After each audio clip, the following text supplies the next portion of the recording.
Moi qui suis soumis à des supérieurs, j'ai des soldats sous mes ordres.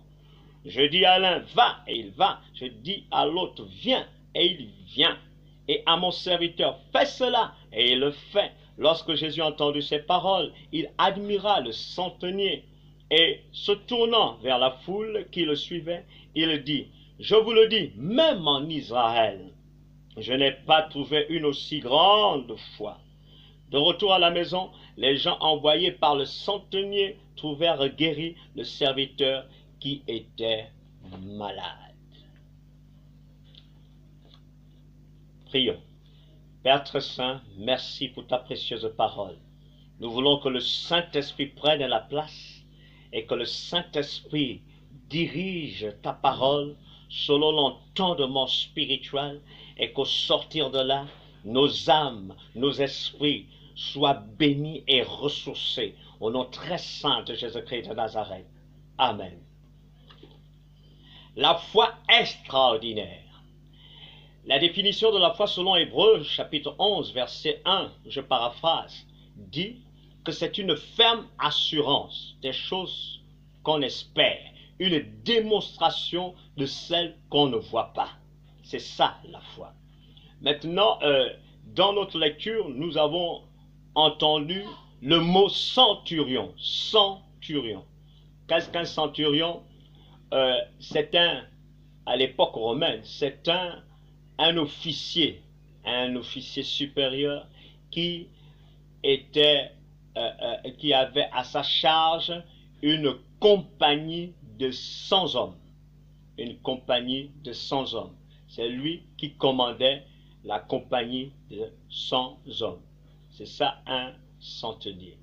Maintenant, dans le contexte historique, ce que nous voyons, c'est que Matthieu aborde différemment le texte que nous venons de présenter, c'est-à-dire la rencontre avec le centurion, différemment de Luc. Mais il parle de la même chose, sauf que Luc donne certains détails pour compléter ce que l'évangile de Matthieu a dit concernant le centurion. Nous avons 3 points par la grâce de Dieu. Dans le premier point, en ce qui concerne la foi extraordinaire,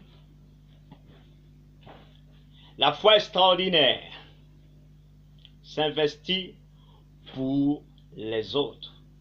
La foi extraordinaire s'investit pour les autres. Et là, nous pouvons voir cela dans le passage de Matthieu que nous avons lu tout à l'heure, le verset 5 et le verset 6, et également Luc qui vient l'appuyer au chapitre 7, le verset 1 jusqu'au verset 5. La foi extraordinaire s'investit pour les autres. Elle s'investit pour les autres avec amour. Luc chapitre 7, verset 1 à 5 dit quelque chose, notamment le verset 2. Un centenier avait un serviteur auquel il était très attaché. Très attaché. Donc la foi extraordinaire s'investit pour les autres avec amour. Il était très attaché à son serviteur. La foi extraordinaire s'investit pour les autres en envoyant quelqu'un pour plaider la cause du prochain.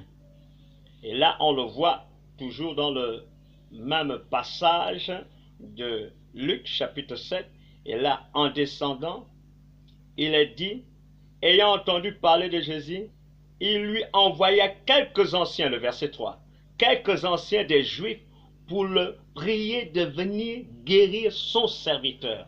Donc, la foi extraordinaire s'investit pour les autres en envoyant d'autres personnes afin de plaider la cause du prochain.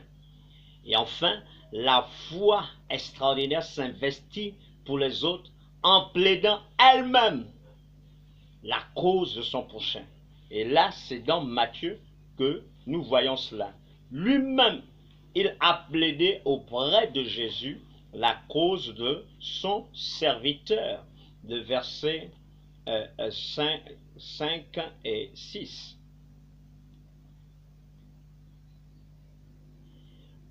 Le priant et disant, le verset 6, après l'avoir abordé, « Seigneur, mon serviteur est couché à la maison, atteint de paralysie et souffrant beaucoup. » Donc lui-même, il s'est investi, il a plaidé pour la cause de son serviteur. Et c'est ça le travail de la foi extraordinaire. Si tu veux demeurer dans le principe de la foi extraordinaire, il te faut aimer le prochain. Ça veut dire que tu ne pries pas d'abord pour tes intérêts, tu pries d'abord pour les intérêts de l'autre. Tu ne regardes pas d'abord ta situation, tu regardes d'abord la situation de l'autre. La foi extraordinaire regarde d'abord la situation de l'autre. Si l'autre est malade, la foi extraordinaire va d'abord penser à l'autre, va prier pour l'autre. La foi extraordinaire ne peut pas rester les bras croisés. Tu ne peux pas dire à toi-même que je n'ai pas de sujet de prière. Il y a toujours un sujet de prière. Chaque jour, nous avons le devoir d'intercéder, de prier pour les autres. Mais nous devons le faire avec amour. On peut prier pour quelqu'un, mais s'il n'y a pas l'amour là-dedans, il n'y aura pas d'exaucement. Parce que l'exaucement vient avec l'amour. C'est ça qui s'est passé avec le centurion. Ce chef romain, il était attaché à son serviteur. Il voulait que son serviteur soit guéri. Nous aussi, nous devons avoir les mêmes réflexes. Avoir une foi qui est attachée au bien-être de l'autre. C'est ça la foi extraordinaire. Elle est pleine d'amour. Elle n'a pas la médisance. Quand il ou elle prie pour le frère ou pour la sœur ou pour quelqu'un, la foi extraordinaire ne fait pas se rejaillir la haine. Même quand tu pries pour la personne qui te persécute, c'est pas avec la méchanceté dans le cœur, mais c'est avec l'amour, parce que tu veux que Dieu fasse du bien à cette personne. C'est ce qu'il nous faut également manifester une foi extraordinaire, une foi qui n'est pas limitée par les sentiments de frustration, une foi qui n'est pas limitée par le découragement, mais une foi qui est pleine d'amour, une foi également qui donne le sujet de prière aux autres. Il a envoyé les anciens, les juifs, les patriarches, ceux qui étaient bien placés vers Jésus pour plaider la cause de son serviteur. Nous aussi, nous devons partager les sujets de prière. S'il y a un frère, une sœur qui est en difficulté, au lieu de critiquer la personne, au lieu de maudire, de médire la personne, au lieu de se réjouir du malheur du frère ou de la sœur, nous devons donner les sujets de prière sans mettre les commentaires, sans ajouter quoi que ce soit. On donne le sujet de prière. Prions pour tel, prions pour sa situation. Voilà, voilà, voilà, c'est tout. On ne fait pas d'abord le commentaire de ce qui s'est passé. Non, on ne raconte pas d'abord ce qui est à la une, ce que l'oreille aime entendre. Non, on donne le sujet de prière. Et c'est ce qu'il a fait. Il n'a pas commenté beaucoup. Il a dit simplement que son serviteur était malade et qu'il avait besoin de l'intervention du Christ. Et il a envoyé les autres pour plaider la cause. Et c'est ce que nous aussi nous devons faire. Donner les sujets de prière aux autres. Tel est malade, tel en difficulté. Prions pour tel. Et c'est tout, sans ajouter quoi que ce soit. Et l'autre chose qui est merveilleuse en ce qui concerne le cas de figure que nous avons avec le centenier, c'est que lui-même, devant le Seigneur de gloire, il a plaidé la cause de son serviteur. Pourquoi? Il était attaché à lui, il a envoyé les autres plaider la cause, mais lui-même il s'est présenté et il a plaidé la cause. Il est important de donner les sujets de prière pour qu'on prie pour X, pour qu'on prie pour Y. Mais il faut que toi-même, tu sois engagé dans la prière. Il faut que toi-même, tu portes le fardeau. Tu pries pour le frère ou pour la sœur. Tu pries pour telle ou telle situation. tu pries, toi-même tu dois être engagé dans la vie de prière parce que tu veux un changement, tu veux le bien de ton frère, de ta soeur, tu veux le bien de ton ennemi. Dans toi-même, tu t'engages dans le sujet de prière. Ne soyons pas de ceux qui donnent simplement les sujets de prière aux autres et les autres prient sincèrement pour ces sujets de prière et nous-mêmes, nous ne sommes même pas engagés. Parfois, nous déclarons un temps de jeûne et de prière et nous-mêmes, nous ne sommes même pas dans le jeûne et dans la prière. Le faire, c'est mauvais. On ne peut pas avoir une foi extraordinaire si nous-mêmes nous ne sommes pas des modèles de prière, si nous-mêmes nous ne sommes pas investis pour que les choses changent en faveur des bien-aimés, en faveur de qui nous portons dans nos temps de prière. Deuxième point.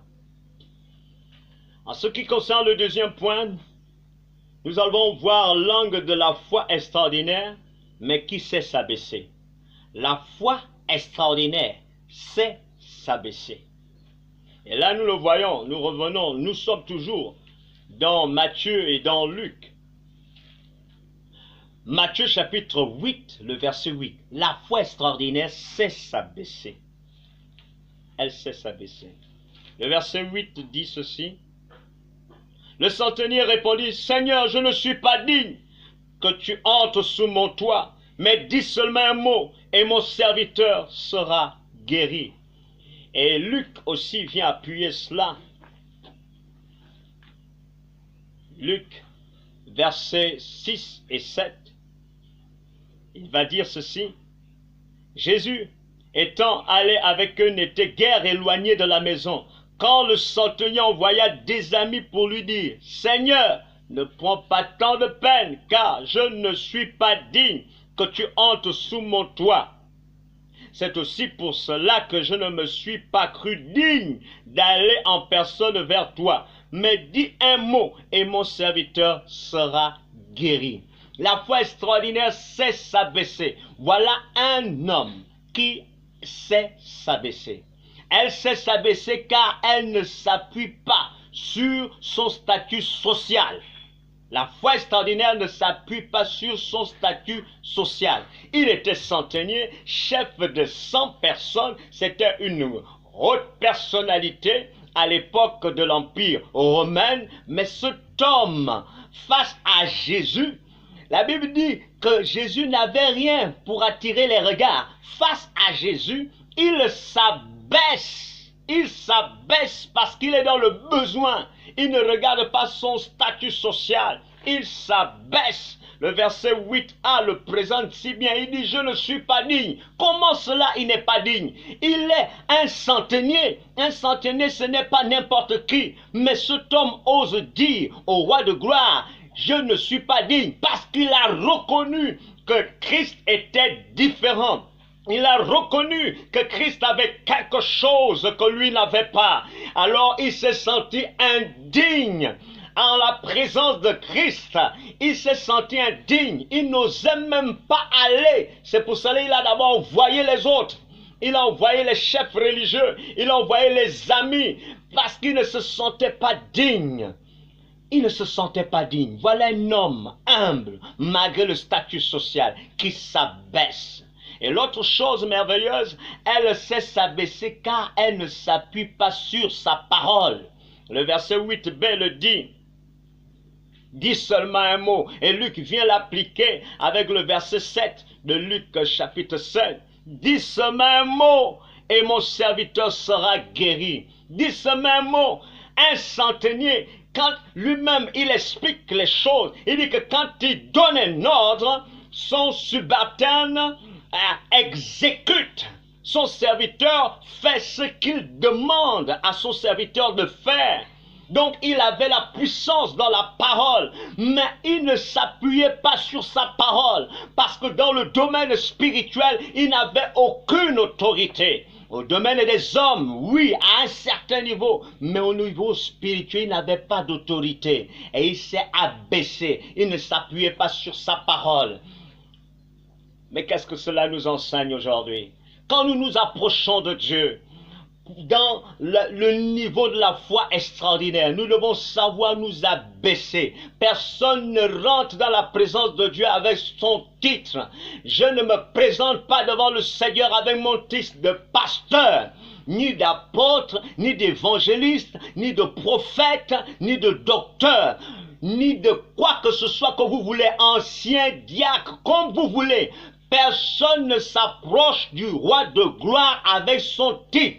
Les titres, nous les déposons à la porte. Quand nous rentrons dans la présence de Dieu, nous rentrons en tant qu'enfants de Dieu. En tant qu'enfant de Dieu. Et c'est l'enfant qui parle à son Père. C'est pour cela que nous l'appelons Père éternel. Et l'enfant s'adresse à son Père. Peu importe l'âge de quelqu'un sur la terre. Qu'il ait 80 ans, qu'il ait 100 ans. Quand on se présente devant la face du Seigneur, nous sommes tous des enfants. Et la Bible dit que l'humilité précède la gloire. Et parfois, il y a des prières qui ne sont pas exaucées parce que nous n'avons pas touché le niveau de la foi extraordinaire. Tout simplement parce que l'orgueil est rentré, la vanité est rentrée. On se sent supérieur, on se sent suffisant. Mais la Bible dit que celui qui s'élève sera abaissé. Nous avons besoin d'être humbles dans certains sujets de prière. Nous devons prier avec respect. Il y a des sujets de prière où, quand nous demandons quelque chose, nous ne grondons pas le Seigneur. Nous le supplions, nous l'implorons avec respect, avec simplicité. Personne ne se présente devant le Seigneur avec ses titres. Et le centurion, un païen, a compris ces choses élémentaires. Mais nous, les enfants de Dieu, parfois nous rentrons dans la présence de Dieu avec nos titres et nous croyons que Dieu va nous exaucer à cause de nos titres. Dieu ne nous exauce pas à cause de nos titres. Dieu nous exauce à cause du sang de l'agneau de Dieu. Dieu nous exauce à cause de son Fils. Dieu ne nous connaît pas, il nous connaît à cause de Christ. C'est parce que nous avons Christ en nous que le Seigneur nous connaît. Mais celui qui n'a pas Christ, Dieu ne le connaît pas. La Bible dit que celui qui n'a pas l'Esprit de Dieu, Dieu ne le connaît pas. Donc c'est Christ qui nous donne l'accès auprès du trône de la grâce. Et c'est pour cela, personne ne doit revendiquer que Dieu m'exauce et je suis un homme de foi. Non, cette foi-là est créée par Christ en nous. C'est le travail du Saint-Esprit en nous. Il faut simplement que nous soyons humbles pour reconnaître que ce n'est pas ma foi qui a fait ceci ou cela, mais c'est Dieu dans son amour qui a exaucé et qui a voulu glorifier son nom. Nous devons apprendre à nous abaisser, à nous faire petits devant le Seigneur de gloire. C'est pour cela la Bible dit que le royaume des cieux appartient aux petits enfants parce qu'ils sont humbles, ils sont simples, ils ne sont pas arrogants. Un enfant, tu le frappes tout de suite, il va te dire qu'il aime dans la minute qui suit parce que c'est un enfant. Les enfants ont un cœur pur. Nous devons avoir un cœur pur, un cœur humble. Ne rentrons pas dans les choses de Dieu avec nos titres. Notre titre ne nous fait pas entrer dans la gloire. Ce qui nous fait entrer dans la gloire, c'est le sang de l'agneau de Dieu. C'est l'amour de Christ. Et cet homme il avait compris ce principe.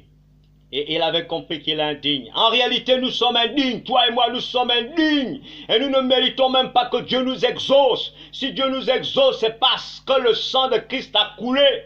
Si Dieu exauce le chrétien, c'est à cause du sang de Jésus qui a coulé à Golgotha. C'est à cause de ce sang qui parle encore mieux que le sang d'Abel que nous recevons encore l'exaucement à ce jour. Si personne n'était en Christ, il ne devait pas y avoir d'exaucement. C'est pour cela que nous devons être humbles. Si Dieu nous exauce pour ceci ou pour cela, rendons toute la gloire à l'Éternel. Évitons de vanter les mérites que nous n'avons pas, que nous ne devons même pas porter. Évitons. Attendons quand nous serons au ciel, parce que c'est Dieu qui va donner la couronne. Mais si nous commençons à nous couronner nous-mêmes sur la terre, si les hommes nous couronnent sur la terre et arrivent au ciel, tu n'es pas couronné, Dieu ne te connaît pas, ça veut dire qu'il y a eu un problème. Tu n'étais pas dans la foi extraordinaire. La foi extraordinaire, elle s'abaisse. Elle ne fait pas la publicité. Elle ne raconte pas. Laisse les gens raconter sur ta vie. Et quand on raconte sur ta vie et qu'on dit des bonnes choses, humilie-toi devant le Seigneur. Demande la grâce de Dieu. Invoque le sang de Jésus afin que Dieu te garde humble, afin que les dires des autres ne te poussent pas à l'orgueil. Parfois on peut ne pas être orgueilleux, bien que l'orgueil est étrange et peut agir de multiples manières. Mais parfois de toi-même, tu n'as pas la prétention de rentrer dans l'orgueil, mais à cause de ce que les autres disent sur toi, ils te poussent sur le fauteuil de l'orgueil.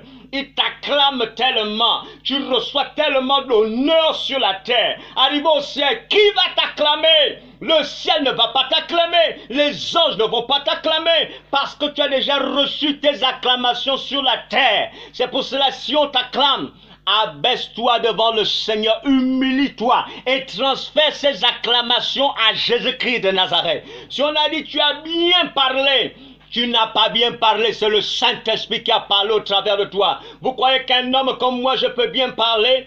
Par quelle vertu? Par quel pouvoir? Je n'ai rien, je n'ai aucune parole. C'est pour cela que le centenier ne s'appuyait pas sur sa parole. Il avait la parole pour donner un mot d'ordre, mais sa parole ne tenait pas devant la situation qui était face à lui. Il avait un malade qui devait bientôt mourir, mais sa parole ne pouvait rien faire. Il ne s'appuyait pas sur sa parole, mais il s'appuyait sur la parole de Christ. Et nous aussi, nous nous appuyons sur la parole de Christ, pas sur la parole d'un homme. Nous ne prêchons pas nous-mêmes, nous ne prêchons pas nos mérites ou quoi que ce soit, parce que nous n'avons rien. Et ce que nous avons, nous le recevons du Père. Tout ce que j'ai, que ce soit vêtements, que ce soit tout ce que j'ai, je le reçois du Père et je dois le regarder comme de la boue, parce que ce qui est important, c'est de recevoir l'acclamation qui vient du Saint-Trône. Il faut qu'au dernier jour, Dieu m'acclame. Mais pour que Dieu m'acclame, je dois m'abaisser. Je ne dois pas m'appuyer sur mes paroles. Je dois arrêter de prêcher moi-même. Je dois arrêter de prêcher par mes propres paroles. Je dois prêcher la parole de Christ. Et Christ, jusqu'à la fin, Christ. Et il est dit que cet homme ne s'est pas appuyé sur sa propre parole. Il s'est senti indigne. C'est pour cela qu'il a dit au Seigneur de gloire, dis seulement un mot. Dis seulement un mot. Il y a des situations où nous avons besoin que Dieu fasse quelque chose. Seigneur, dis seulement un mot. Seigneur, fais quelque chose. Seigneur, interviens. Et quand le Seigneur intervient et que le miracle descend, nous devons donner la gloire à celui qui a fait le miracle. Nous devons nous effacer. Mon nom doit être effacé. C'est le nom de Christ qui doit apparaître.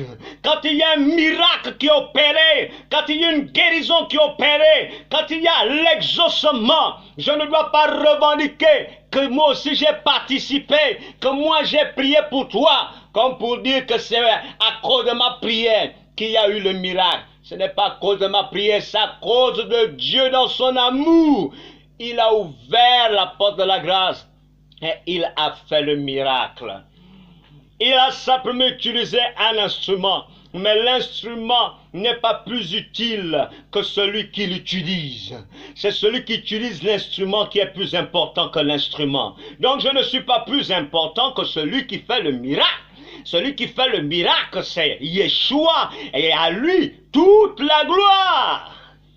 Seigneur, dis seulement un mot. Il y a des temps de prière où à des fois on n'a plus rien à dire et puis on se tait. Seigneur, dis seulement un mot. Et c'est là où le Saint-Esprit prend le relais, parce qu'en réalité, nous ne savons pas prier, nous ne savons plus dire quoi que ce soit. Pourquoi? Parce que tu as épuisé tout ton langage, tu as épuisé tout ton français, tu as épuisé tout ton anglais, tu as épuisé toute ta langue vernaculaire, tu as épuisé ta langue maternelle, tu as épuisé tout ce que tu pouvais dire avec le langage que tu connais. Mais à un moment, on ne s'appuie plus sur notre langage. On ne s'appuie plus sur la grammaire, le vocabulaire, la syntaxe, toutes ces choses. À un moment, on laisse le Saint-Esprit dire un mot. C'est ça, cette prière extraordinaire qui nous amène une foi extraordinaire. C'est là où le Saint-Esprit prend le relais. Et ce centenier a compris que là, je n'ai rien à dire, il n'y a que le Seigneur. Si le Seigneur ne dit pas un mot, il n'y aura pas d'exaucement. Nous pouvons prier, c'est normal que l'enfant de Dieu puisse prier. C'est important que l'enfant de Dieu puisse ouvrir la bouche. Mais je dis que ce n'est pas parce que toi et moi nous ouvrons la bouche que le miracle s'accomplit. Le miracle s'accomplit parce que Dieu a parlé. C'est-à-dire, nous réclamons la faveur du Saint-Trône, mais c'est quand Dieu va décider de parler que le miracle va s'accomplir. Mais tant que la bouche de Christ sera fermée, le miracle ne s'accomplit pas. Tu peux intercéder, tu peux jeûner, il faut que Christ parle. Et c'est quand Christ parle qu'il y a le miracle maintenant. C'est pour cela, à la fin souvent de nos prières, nous devons même dire, Seigneur, dis seulement un mot. À des temps même que ta volonté soit faite. Seigneur, agis, Seigneur, parle. Seigneur, je t'ai demandé, mais il faut que c'est toi qui parles. Pourquoi? Parce que c'est Christ qui parle aux démons. C'est Christ qui ordonne aux démons de lâcher prise. C'est Christ qui ordonne à la maladie de lâcher prise. C'est Christ qui chasse la maladie. Bien que nous disons à la maladie, sors au nom de Jésus-Christ de Nazareth. Mais quand nous le disons de notre bouche, Christ lui-même ouvre la bouche. Et Christ ordonne à la maladie de partir. Si nous disons au nom de Jésus, sors. Et si Christ ne parle pas, le démon ne bougera pas. Ça comme s'il y a des gens face au démon, ils disent sors au nom de Jésus. Le démon tient tête. Le démon ne bouge pas. Pourquoi? Il n'est pas dans la foi extraordinaire. Il lui manque l'abaissement, il lui manque quelque chose. Maintenant, c'est quand il est humilié en lui-même. Il sent que, ah là, ça ne va pas. Il se répand intérieurement. Et quand il reprend la prière, c'est là où Christ parle. Et quand Christ parle, le démon sort. Oh, que le nom du Seigneur soit béni. Le troisième point, par la grâce de Dieu. La foi extraordinaire reconnaît l'autorité. Gloire au Seigneur. La foi extraordinaire reconnaît l'autorité. Le verset, nous n'allons plus lire à cause du temps, le verset 10 et 13 de Matthieu chapitre 8, le verset 8 à 10 de Luc chapitre 7. La foi extraordinaire reconnaît l'autorité. Oui, elle reconnaît l'autorité. Il dit quoi? Car moi, je suis soumis à des supérieurs. Il reconnaît l'autorité. Il est soumis à des supérieurs. Lui-même aussi, c'est une autorité. Et quand il dit ceci, on exécute. Il a compris le principe. Donc, Christ est une autorité suprême sur tous les esprits et sur tous les vivants. Alors, si je le reconnais en tant que tel, ma situation sera réglée. C'est important de reconnaître l'autorité et de se soumettre à cette autorité. Donc le centenier a reconnu Christ comme son autorité et il s'est soumis. L'autre chose, le centenier a reconnu l'autorité et comme il a reconnu l'autorité, il a eu les ossements. À chaque fois que nous allons reconnaître l'autorité de Christ dans nos temps de prière, dans tout ce que nous faisons, il y aura l'exaucement. À chaque fois que nous allons nous abaisser, nous soumettre à l'autorité du roi des rois, il y aura l'abaissement. Tu peux prier si tu ne reconnais pas l'autorité de Christ. Tu peux intercéder, tu peux même dire mon Dieu. Mais tant que tu ne reconnais pas le Dieu que tu es en train de dire mon Dieu, il n'y aura pas d'exaucement, il n'y aura pas de changement. Il faut que chacun reconnaisse l'autorité de Jésus-Christ de Nazareth sur sa vie, sur toute chose qui touche sa vie. Et quand tu reconnaîtras cette autorité, tu verras le miracle s'accomplir. Mais si on méprise l'autorité, si l'autorité est méprisée, alors il n'y aura pas d'exaucement. Et pour cela, toi et moi, nous devons faire attention. Quand nous rentrons dans la présence de Dieu, est-ce que je reconnais Christ comme étant l'autorité des moments? Si Christ est l'autorité des moments, alors le Saint-Esprit fait ce qu'il veut. Il me conduit là où il veut parce qu'il connaît le chemin. Donc s'il me pousse à prier, il veut que j'intercède à 3 heures du matin, je ne dois pas raisonner avec l'autorité, parce qu'un soldat ne raisonne pas avec son chef. Quand le chef dit debout, on se lève. Mais on est quel genre de chrétien soldat? On est quel genre de chrétien soldat? Il y a des soldats que Dieu réveille à 2 heures du matin, à 3 heures du matin, à 4 heures du matin, à 5 heures du matin, pour qu'ils se lèvent pour prier. Et ce soldat dit que le temps est agréable. Laisse-moi encore dormir, prolonger mes temps. Je vais prier plus tard. Le faire, c'est l'insoumission. Et quand on est insoumis, les prières ne sont pas exaucées. Nous devons rester dans la foi extraordinaire qui va nous aider à être de ceux qui reconnaissent l'autorité de Christ, qui se soumettent à cette autorité, et là, nous verrons le miracle. Le centenier l'a compris. Il a expliqué le principe d'autorité. Il a reconnu l'autorité en Christ. Il s'est soumis à cette autorité.